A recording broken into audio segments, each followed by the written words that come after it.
உங்க பேர் என்ன? என் பேரு பிளஸ்ஸி. உன் பேரு ஜீவ புஸ்தகத்துல இருந்து கிறுக்கப்பட்டாச்சு. என்ன சொல்றீங்க? நான் ஒரு பாவமே பண்ணதில்லையே. ஓ அப்படியாம்மா, நீ கொஞ்சம் ஓரமாக வெயிட்டிங் லிஸ்ட்டில் நில்லு. நீ என்ன பாவம் பண்ணியிருக்கான்னு இனிமேல் நீயே பார்ப்ப. அடுத்து வாங்க. உங்க பேர் என்ன? ஐயா, என் பேரு கண்ணம்மா ஐயா. உன்னோட பேர் இல்லை, நீ பாவத்தை விட்டு மனம் திரும்பல. அப்படின்னா என்ன? இந்த டிவியில கூட பாவத்தை பத்தி ஏதோ சொன்னாங்களே.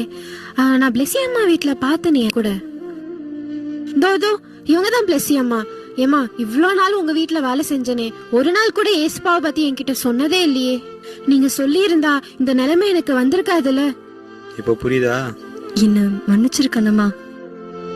என்ன விடுங்க பிளெஸி அம்மா, என்ன விட சொல்லுங்க, என்ன காப்பாத்துங்க.